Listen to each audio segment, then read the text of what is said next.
African adage that says the child who is not embraced by the village would burn it down to feel its warmth. Welcome to Just Africa. This is where we embrace everything African. My name is Aderinto, and I'm not alone. Yes, I have with me the sensational, brilliant, and handsome Moyosore Adebiyi as my co-host. Good morning. Oh How my are God, you? good morning. Thank you so much, Swift. Oh, it's so warm. Yes, we're embracing the warmth of Africa. That's right. You do look good today. How was your night? Thank you so much. It was a good night, and I hope that everybody watching had a good night as well. I hope so. So I always ask the first question, what's that thing about Africa that you love so much? Because the show is Just Africa. We are all Africans. Yeah. I mean, from many perspectives, from the perspective of diversity, you know, we're all so different, and it's always so weird to me when you see, you know, foreigners speak about Africa like we're a monolith, like it's just one group of people. We're very different, so many different cultures, so many different values, and I think that's something beautiful. From also an economic point of view, the resources that we have in Africa. Chicken and the river needs to take it up.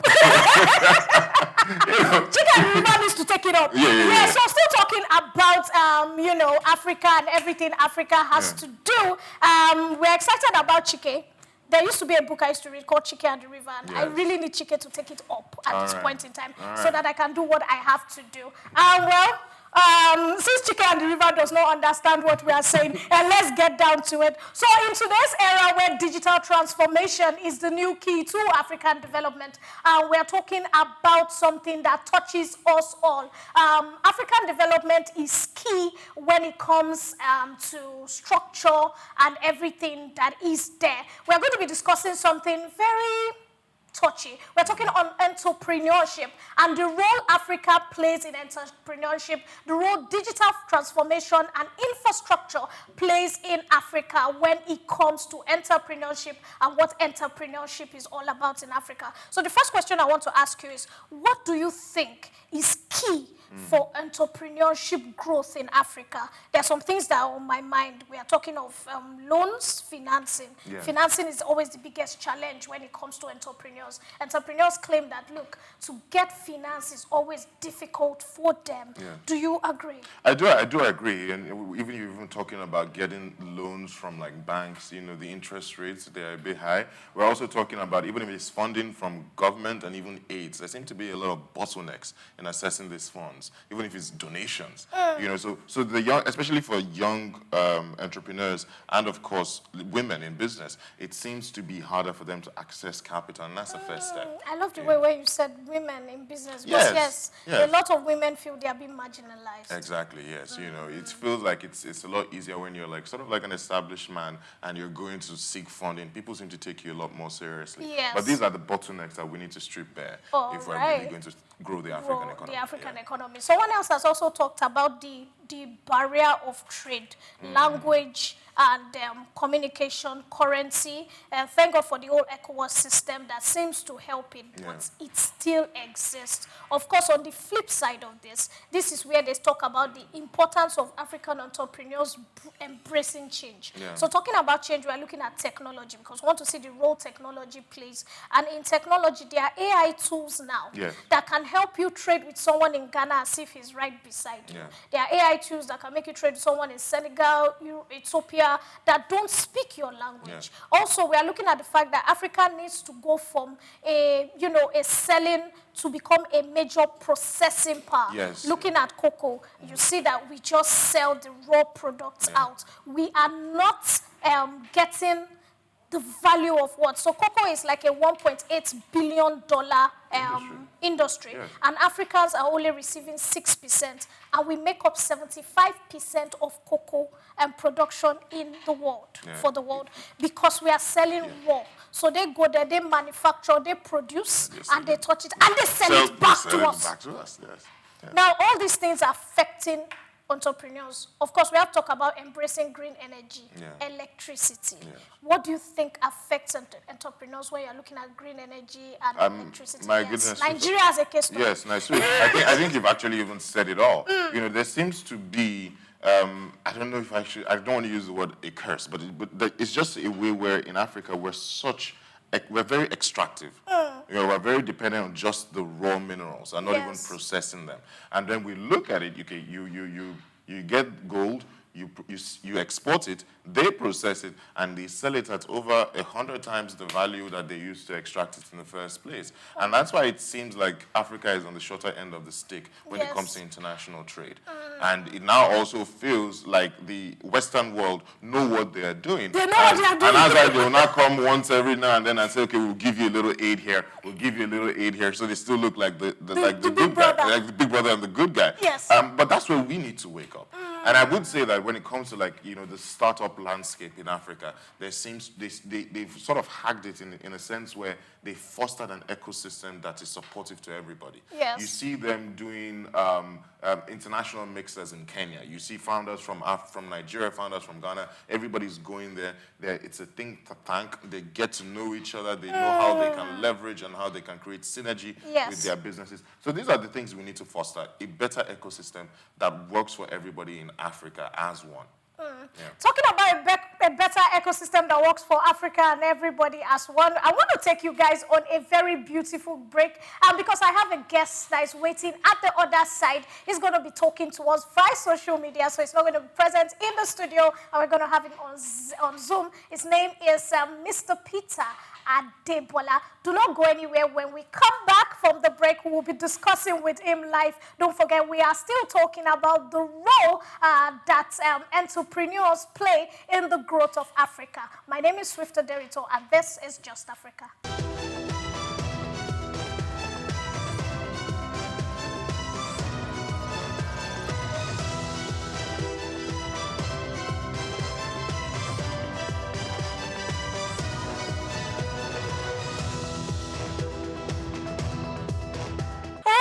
To Just Africa. Of course, everything that is Africa, we discuss it here. Of course, this is still Souk News Television. My name is Aderinto, and I'm not alone in the studio. I have the very handsome and amazing Moyo Adebiyi. Moyo, how are you doing today? I'm good. You make me feel so good. I'm good to be here. Yeah. All right, talking about being good to be here, we also have somebody who is intelligent and brilliant, and this is our guest who's going to be doing justice to the topic. His name is Mr. Peter Adebola, and Peter Adebola is the managing director of Edgefield Capital Management Limited. Of course, he has a trading license and a holder of the Nigerian. He's also a holder of the Nigerian Stock Exchange Limited Institute of NASD PLC, and a dealing member of the firm of the Lagos Commodities and Futures Exchange. Mr. Peter, we are so excited to have you in the building. Good morning, sir. How are you? Thank you very much. Good morning. I'm happy to be here today. So my name is Swift, and of course my colleague is Moyo. How are you, sir? Good morning, sir. Thank you very much for having me today. Yes. All right, so today, basically, we are talking about the hindrances or the things that help or limit the growth of entrepreneurs in Africa. We're using Nigeria as a case study. We're also talking about the role that financing plays in entrepreneurship, access to good funding, digital, and all the other things that come with tech. What's your take on that, sir? Okay, thank you very much. When we talk about Africa, I can say that in all the continents of the world, that Africa is the most blessed continent in the whole world. The reason is this, that when you look at Africa, we have natural resources that are very, very many in different parts of Africa. We talk about mineral resources. When you talk about gold, we have it in abundance in Africa. When you talk about cobalt, when you talk about fossil fuel, platinum, palladium, we have a lot in Africa, across the countries in Africa.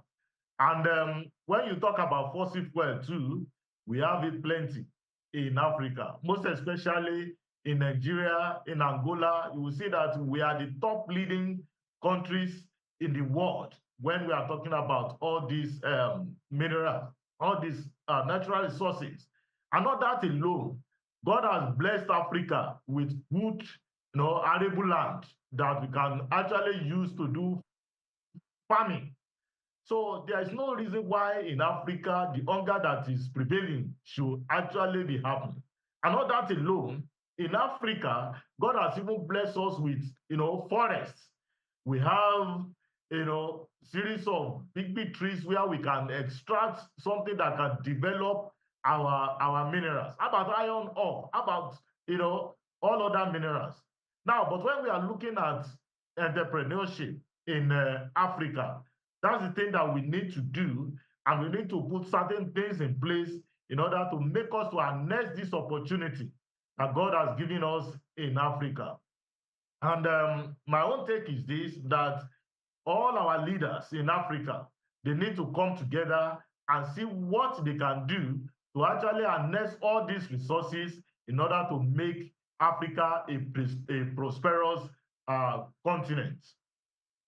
Thank you so much. Brilliantly answered. Moyo, I know you have a question for him. Yeah. Thank you so much, Mr. Adebola.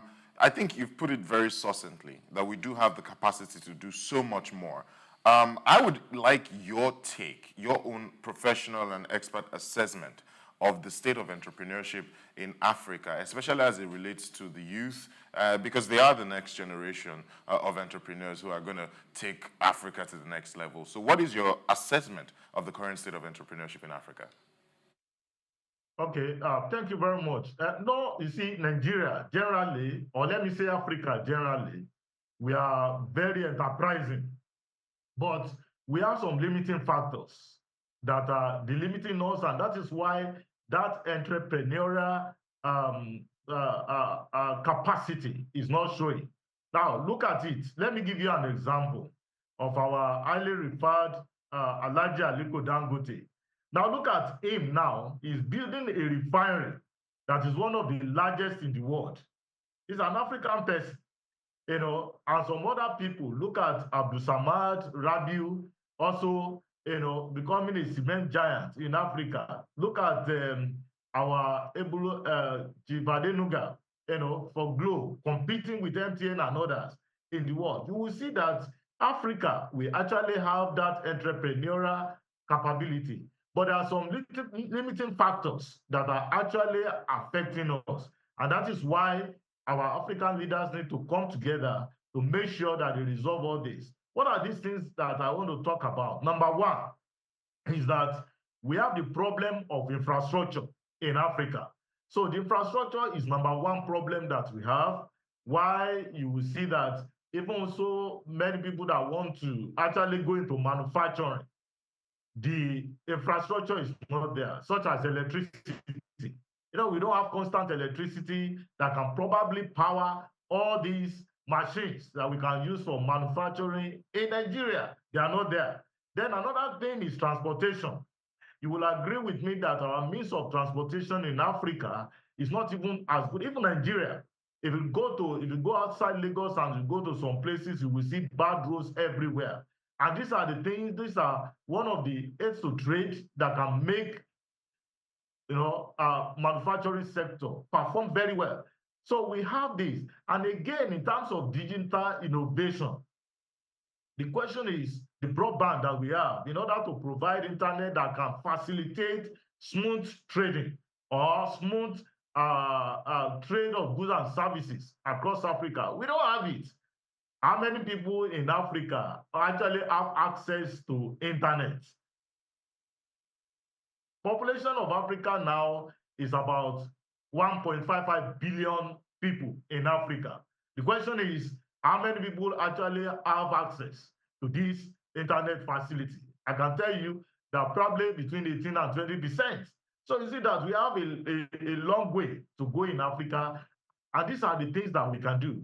Now we are just trying to make sure that we do market integration, starting from financial market first, before we now go into other integration. And thank God for AfCFTA, that is African Continental Free Trade Area, that we are trying to have now, that is going to make the markets in Africa to be joined together and remove the barriers for trade among us in Africa. So all these things we need to put in place. We need to look at the challenges that all these programs are facing.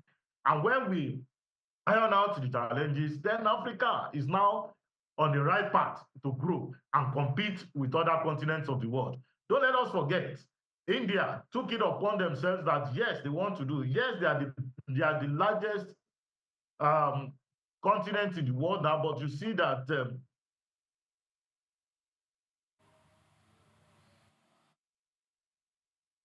I'm with you. Or with you, sir? Sir, can you hear us? yeah, I'm here. Can you hear me? Yes, we can. There was a glitch, but we're back. Corrected that. Okay. So, like we were saying,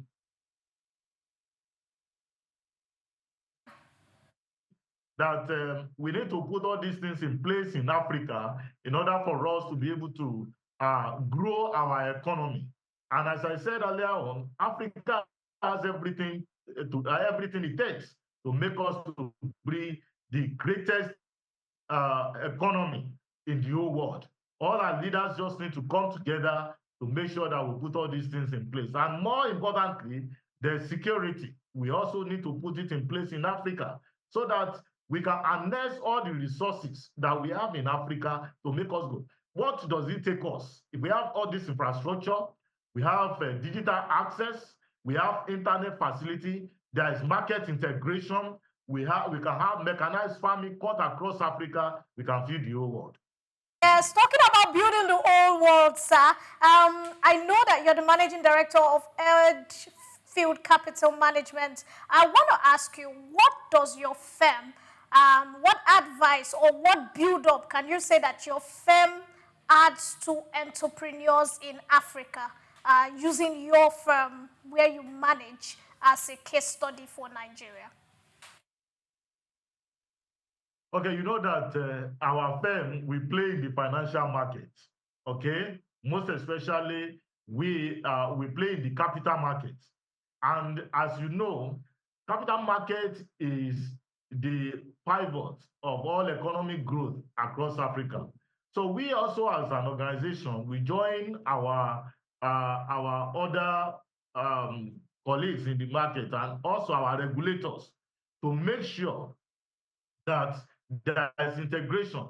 If you have been checking the news, and which you people are also promoting, that we are trying to have West African market integration first, where all the financial markets in Africa, they are going to come together, and when they come together, there will be free flow of capital from one country to the other. And then companies in Africa that are big enough, that can be listed, where people can freely trade their shares, they can be listed. So when we have this market integration, it's going to make us to be able to consolidate the economy of Africa, and that one will facilitate free flow of capital so that capital can move from the surplus area to the area where there are deficits. And people will be able to come to the market to raise capital. With this, is going to engender growth in all these companies that we are talking about. But don't let us leave the issue of topic that we are talking about the entrepreneur, because entrepreneur will need to form all these organizations. When they form it, then they can now bring other people as investors into all these companies. And when they bring investors to it, they become large, they become big, they can compete with all other companies in the world, and more shareholders can come in. And we, as capital market operators, or those of us who call financial intermediaries, we can actually work with them to raise capital for them, to expand their businesses, to have new lines of businesses that can engender growth and foster employment in Africa, and thereby grow the gross domestic product of Africa, in which our economy is going to be a very great one across the globe. Thank you so much, sir. Mr. Adebola, I love that you are very particular about not putting the cart before the horse. You brought it back to the entrepreneurs because they are the first point of call. We talk a lot now about the African Continental Free Trade Area Agreement. Um, from your expert view, how can entrepreneurs here leverage, especially in Nigeria, how can they leverage the African Continental Free Trade Area Agreement to grow their businesses and create impact? Okay, that's a very good question. Thank you very much, sir. You see, when we talk about AfCFTA, you understand, it provides a platform for any entrepreneur to have a bigger market. Okay, so when you have bigger market, of course, then you will have a place to sell your product. Let me give you an example. Look at our banks, the banking sector now. You will see that the banking sector, they have moved out of the shore of Nigeria and they are in different part of Africa now. So with this, the banking sector, the banking services are being provided along this area and then connected to Nigeria.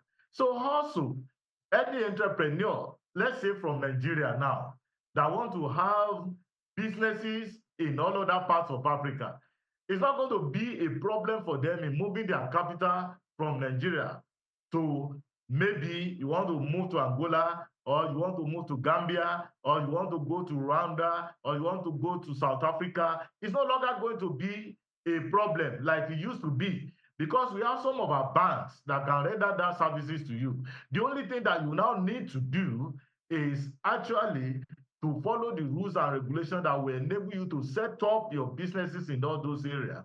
Now that we are having this African Continental Trade Area Agreement, whereby there can be free flow of goods and services, and there will be no barrier as such. You understand? So it will enable the entrepreneur in one country to be able to go and establish his business. You remember that the country was even asking Dangote recently to come and establish a cement factory in their own country. Why? Because of this opportunity. So if Dangote should do that, that is going to also increase the capacity of the company. So likewise, the small investors too, they can go through this avenue to actually expand their business across this Africa, and they are going to have bigger markets. Because before AfCFTA started, the only market they have is Nigeria. Now they are opening up all other markets in Africa. So this provides a platform for them to be able to sell their product or goods and services, whatever the case may be. So it's going to provide a platform for them. And don't forget that even in some of these countries, the labor might be cheaper than what they have in Nigeria. And they may even have more margin in whatever they are doing. And that one is going to actually promote their businesses wherever they establish them in Africa. Thank you so much, Mr. Peter. You have been fantastic. So I want to ask a question. And some people have said that education is key. What role do you think that education plays and enlightenment in developing entrepreneurs and opens a bigger market for them in Nigeria and Africa? Okay, thank you very much. You see, education is very, very important. In fact, there is nothing we can achieve without education. And because that is where we get knowledge, that is where our heart is open for inspiration, through which we can actually develop. So now, just like you said, the leaders in Africa, we should be able to come up together, that they should make sure that the level of literacy in Africa is much higher than what we have now. Even in Nigeria now, you will see that in some parts of the country, the level of literacy is very low. In some part of the country, is very high. So the leaders in Africa, they must make sure that we increase the level of literacy. Not just that people are literate, but the quality of education that we are having need to improve. You understand? Our children are running out of the country. They are running out of Africa to Europe, to America, to do this, to look for knowledge. So if our leaders can come up together, that let us also develop our own continent and make sure that we have good level of education. It's achievable. I will tell you this, that in the olden days, People used to come from different parts of the world to come and study in some of the big universities that you have. I graduated from Obafemi Awolowo University. I came to know this, that you see some people coming from other countries to come and study in Obafemi Awolowo University, even when we were there, let alone when it was University of Ife then. So these are the things that our government need to plan, that education must be a priority, and not just education that can facilitate growth of our economy, education that has to go with digital development, where that can facilitate the growth of our industry. Those are the things that we need to encourage. And not that alone, we have to also have what we call exchange program across Africa. So it used to happen among universities in those days. I don't know for now, where they will send some people from here to other parts of the continent, where there is an exchange program. We should still continue to have that. And with that, there'll be knowledge sharing. When we have knowledge sharing, there will be transfer of knowledge from one country to the other in Africa, and that is going to facilitate our growth. And not that alone, our people need to be educated. The level of financial literacy need to increase so as for our people to be able to have knowledge that is going to make us to have our homegrown technology that is going to suit our purpose for the level of development we want to achieve. Wow, thank you very much, sir. I couldn't have expected anything less. I also want to ask, some people have said that mentorship is a problem in Africa when it comes to entrepreneurs, that overseas, their counterparts overseas are mentored. So young people, maybe you are going to fashion, an older person in fashion sees it as their right to just ensure that they are teaching you one or two things. But in Nigeria, it's the other way around. Do you think mentorship is one of the things that is playing or is mitigating against entrepreneurs in Nigeria and Africa? Good mentorship, sir. Yes, I totally align myself with that, because nobody, there is no new thing under heaven that anybody wants to achieve. And we have to realize that whatever you want to achieve, some people are already there before you.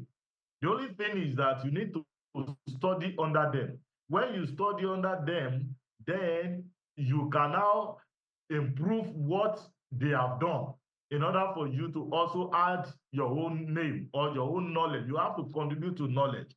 But there is nobody that has ever achieved anything without a mentor. Everybody has his own mentor. I have my own mentor. I have those people that are mentoring me, even up to now. You yourself, I'm sure you have your own mentors. So mentoring is something that is very, very important in order for us to grow. And in Africa, we must encourage it. Even in Nigeria, we must do it. On our little way, we used to go, to secondary schools and some other places, just to encourage our young ones, to make them to see, to inspire them about what the future is. Some of them have taken us to be their mentors. When they want to do things, they will ask us questions. Okay, how do we do this? How do we do that? And we'll explain to them. They are moving faster.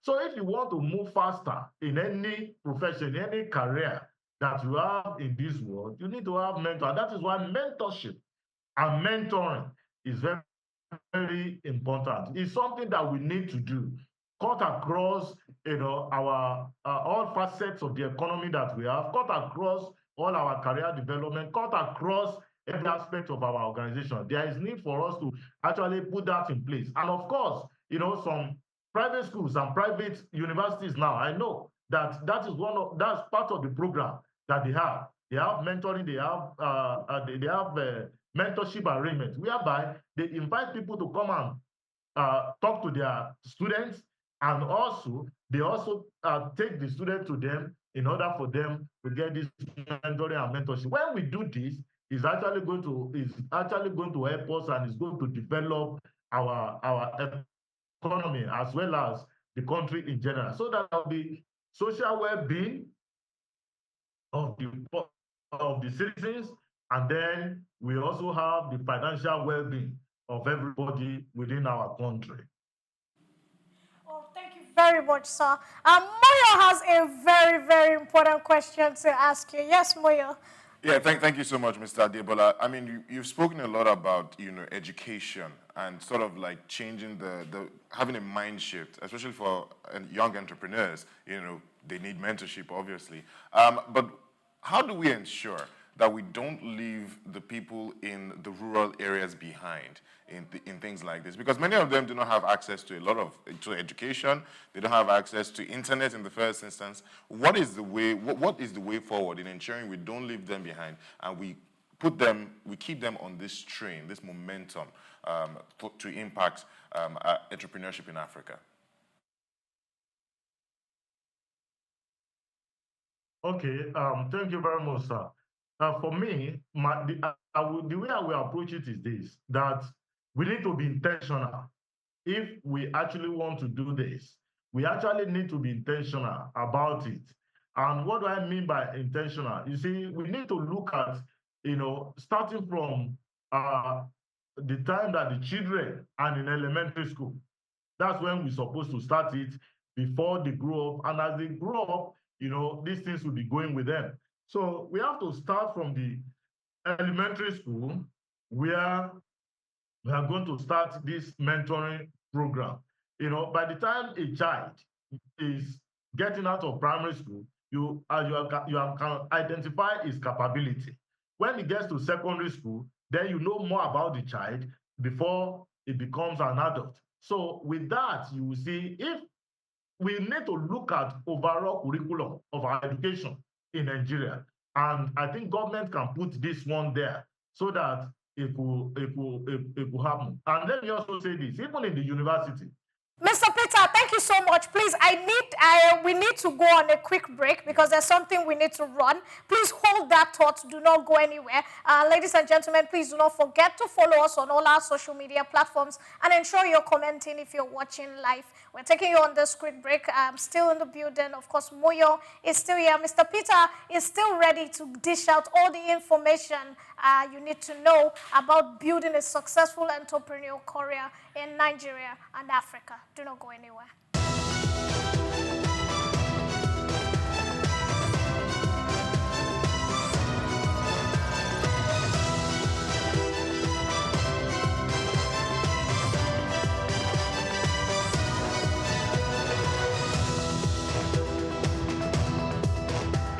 We can never underplay the role that digital infrastructure and economy plays in the push of entrepreneurship to the next level. Welcome to Just Africa. My name is Aderinto, and I'm not alone on the program today. I have with me my co-host or my co-anchor, Moyo Adebiyi. Moyo, how you doing? I'm good. Thank you so much, Swift. It's been a very informative show, and thank you to Mr. Adebola for that. So if you are just joining us, we also have a guest who is our third wheel today. And of course, we have Peter Adebola. He has been doing a fantastic job. Vizon. Mr. Adebola, welcome back. How are you doing, sir? Are you with us?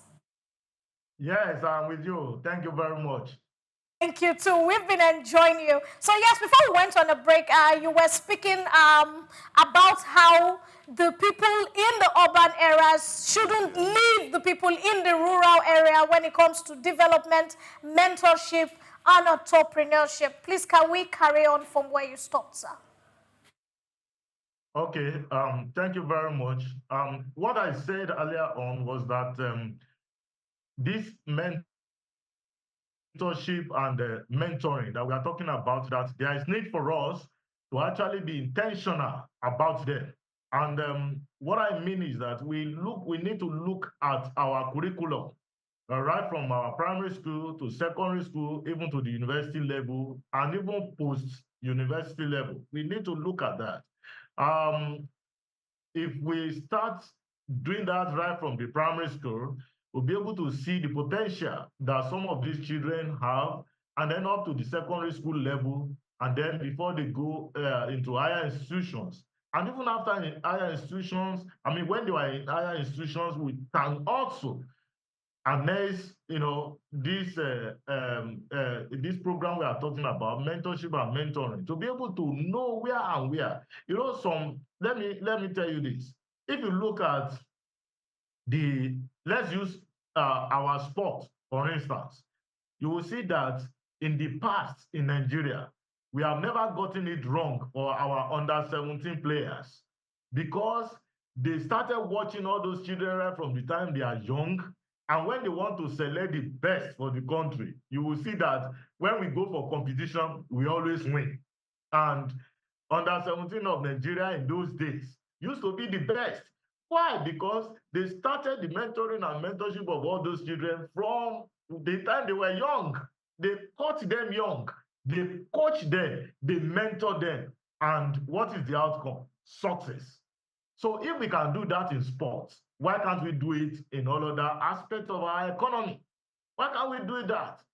There are some children that they have very good talent that if you look at some of the people in the entertainment industry today, you will see that they caught them young, they mentor them, they train them, and look at what they have become today.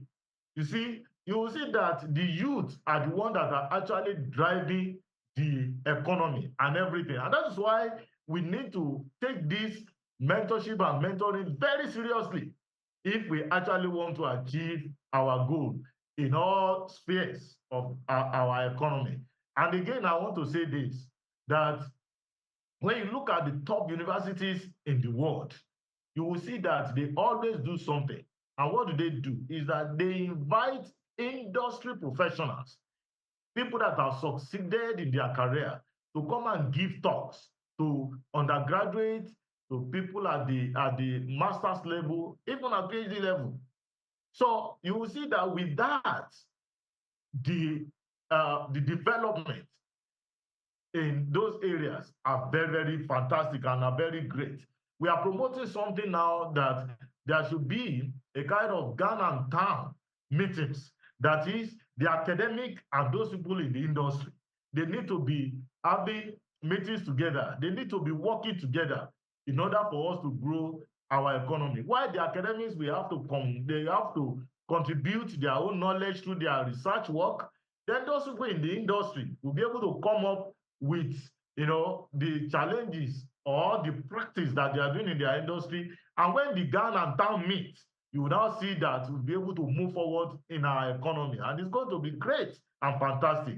And when we begin to mentor those people that are already in school, to encourage them what they are going to face and how they can navigate their ways through when they finish their education, it will be easier for them.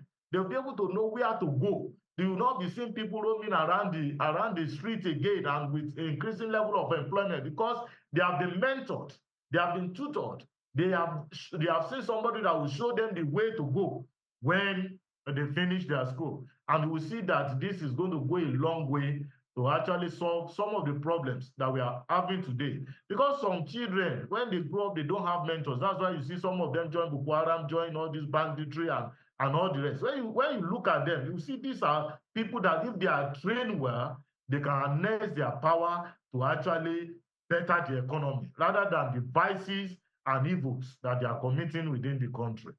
Thank you Thank, very much, yeah, sir. yeah, thank you so Yes. much, because I really agree with what you say. At the end of the day, it does boil down to education and for these entrepreneurs to be fully equipped with knowledge. But do you think that we need to, at this point, rethink the entire educational structure as it relates to entrepreneurship? Do we need more incubation hubs? Do we need more STEM facilities? Things like this to truly educate. Because, I mean, we did entrepreneurship in secondary school.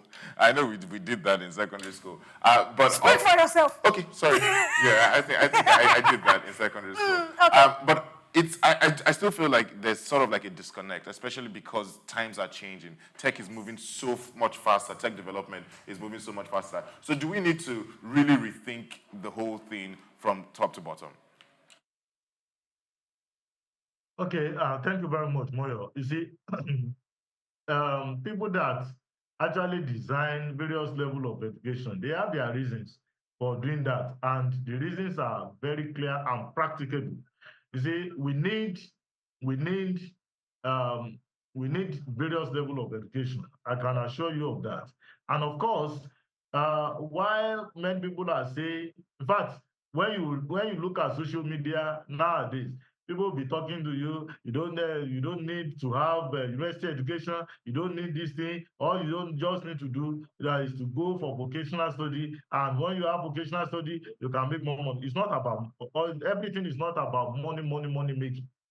It is about growth and development.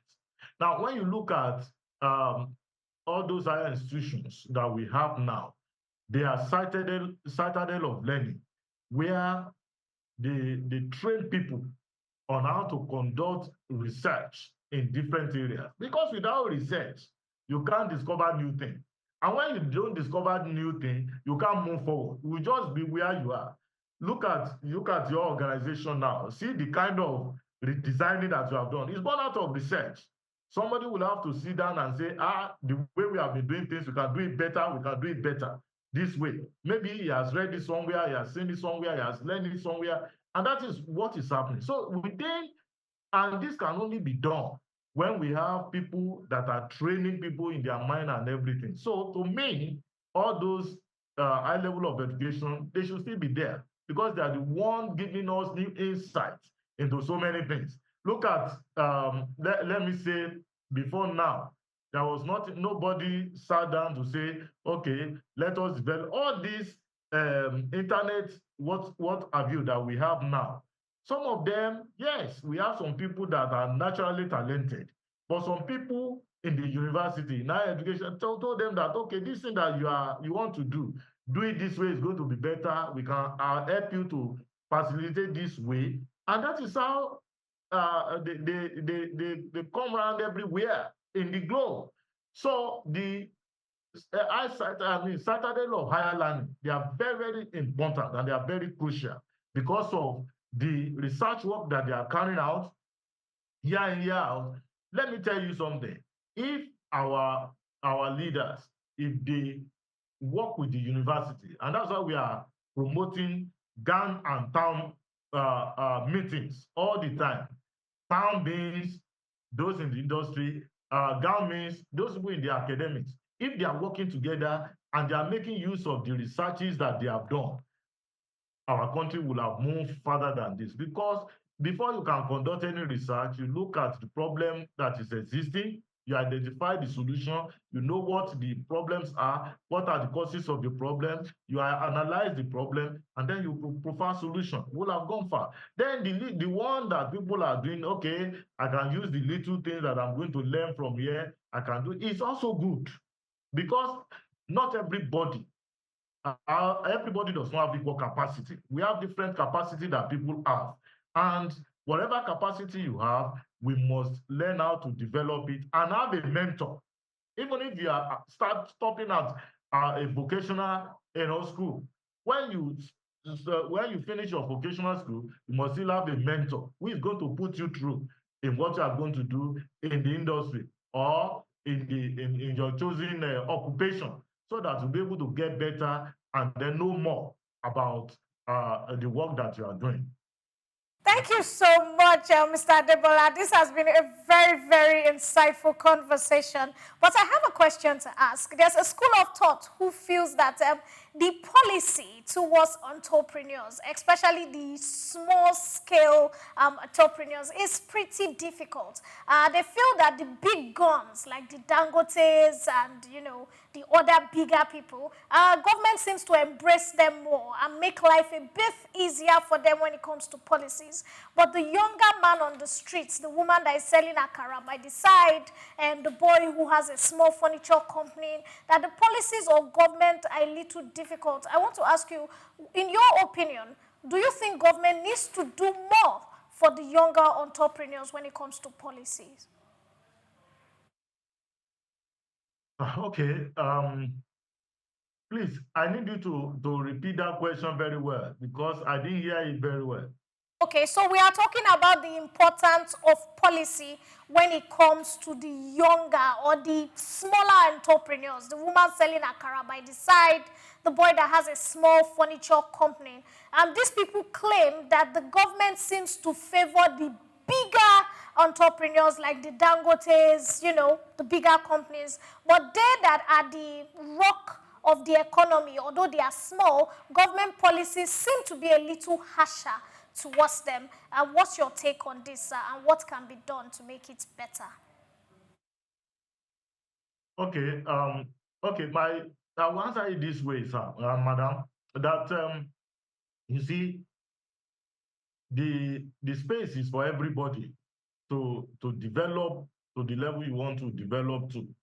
Dangote, when I mean in the past, you see that it wasn't as if Dangote started from when he was born to get to the level that he has gotten to now. Where thank God for him. But what I will say is that everybody needs to determine in his own mind what he wants to achieve and work along with it. Then government will now be able to support that. One of the things that we are canvassing government to do for us is actually that there will be availability of credit everywhere, and cheap credit for that matter. And in all honesty, the current administration that we have in power now is trying its best to make sure they address this issue. But we need to do more.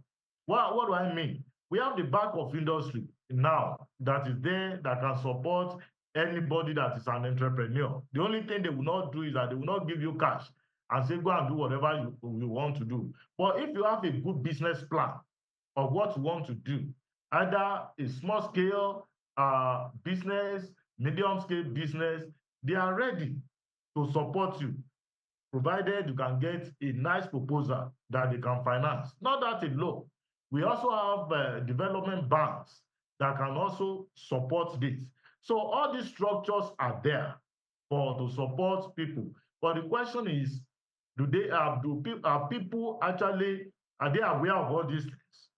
And where some people are aware of these things, some people don't even believe that they are working. And that is the challenge. Meanwhile, they are working. So make a try. You have a business plan. You know what you want to do as an entrepreneur. Take steps. Seek for advisor that can advise you. And that is where you said the issue of mentorship and mentoring comes in. Okay, this is idea I have. I want to see how I can bring this idea out. They can do it. You will see some people. When you begin to talk to people, before you talk to 7 persons, you know somebody that can help you in somewhere and some places that will direct you to the right thing to do. And you can get this facility. It's for every Nigerian. It's not for certain category of people. But the thing is that you need to know who is going to guide you properly. And that is why I like the question that you asked about mentorship and mentoring. Somebody that has done it before can guide you. This is what we need to do. This is what we need to do. And you will see that all those entrepreneurs on the streets that we are talking about, if they can do what they ask them to do, which is not difficult, even if you don't know how to do it, there will be some people that will be available to assist you in doing all these things. There are some people that are small scale businesses advisor. They would do it for you. Or small, medium scale financial advisor. So some people that are rendering that kind of services. You can go to them. They will help you to package your business in such a way that you can have access to the credit that we're having. And again, government needs to do more. It's supposed not to be only bank of the industry that will be doing this. We can have some smaller banks that are going to be, backed up by government that can make all these credits available for people at interest rates that is not too high. With this, it's going to engender, growth and development. That is what they are doing. If you look at what happened in India, that is the way India started their industrial revolution. The same thing China. So we can copy from all those people. Credit is very, very important in any business development. And with this, if we can encourage it in Nigeria, I so much believe that we are going to achieve our economic aim and objective in order to grow it and then beyond Nigeria to other parts of Africa. Thank you so much, sir. I think we need to tell you that we need to bring you back again because you have this wealth of experience and intelligence that we still need to tap in. So please, you need to promise us that when we call on you next time, and you will be part of the show, sir. I will be there by God's grace. Thank you so much. Time is no more on our side. We really don't want to go, do we? No, we don't. But the time has run out. So I want to say thank you again, sir. We really enjoyed having you, Mr. Peter Adebola. Thank you, and God bless you, sir. All right, so Moyo, yes. Amazing conversation. Amazing, very good. What's your last take or your last advice for young entrepreneurs out there? Yes. I think they need to stay equipped and educated. There's no alternative for knowledge. You know, so you have to stay equipped.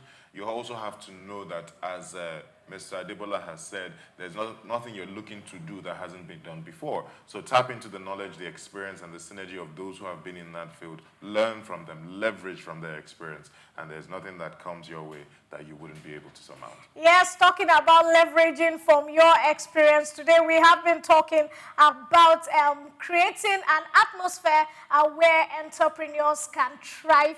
My name is Swift Aderinto, and I haven't done it alone. I've done it with the handsome Moyo Adebiyi. Of course, this is Just Africa, and the show comes up from Mondays to Fridays. That's from 8:30 to 9:30. So please ensure you are a part of it. Like I always say, buy Africa, grow Africa, think Africa. Have a beautiful day. Bye-bye.